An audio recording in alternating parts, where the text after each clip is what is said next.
ela tem um objetivo principal de difundir resultados de pesquisas, né, e textos científicos de pesquisadores que estejam ligados a programas de pós-graduação do Brasil e do exterior, né, ligados sempre à temática de administração, economia, contabilidade, psicologia e as áreas comunicação e áreas afins, né, dentro desse espectro.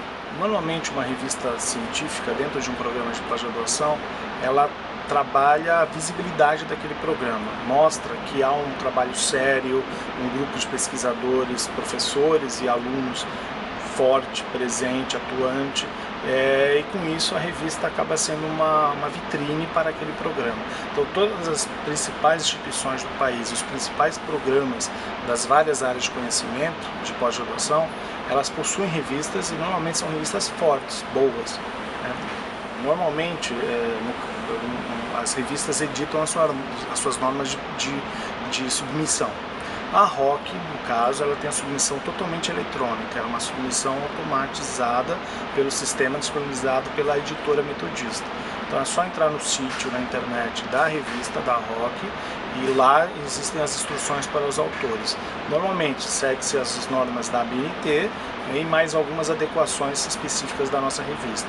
Mas sempre o autor é informado sobre todo o procedimento de submissão eletronicamente. A ROC ela segue uma linha editorial, né, de aceitação de artigos, que na primeira etapa nós chamamos de manuscritos, mesmo não sendo digitalizados, mas nós tecnicamente chamamos de manuscritos, são aceitos de qualquer instituição de ensino no país ou no exterior, de pesquisadores, sêniores, júniores, de pessoas que estejam ligadas a programas de pós-graduação, como professores, estudantes, graduação, porque às vezes o aluno está na graduação, numa iniciação científica, mas ele tem ótimos trabalhos para apresentar. Então esses trabalhos são sempre bem-vindos. Eles entram num processo de avaliação. Esse processo de avaliação é feito, o que a gente chama de duplo cego, ou seja, 2 avaliadores são convidados, externos à revista, são convidados para dar os seus pareceres. Eles não sabem quem são os autores desses textos e os autores não sabem quem são esses avaliadores, por isso que a gente chama de duplo cego. Okay?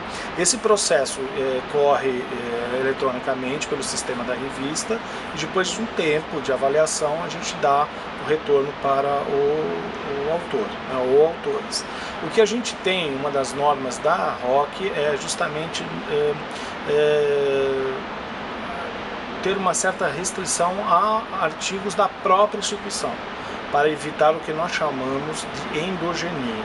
Então a revista ela tem uma restrição, ela pode publicar no máximo por ano 1 artigo ou 2 artigos internos, mas a gente evita a todo custo para evitar a endogenia. Por isso até que houve um dos motivos para acontecer essa requalização da ROC.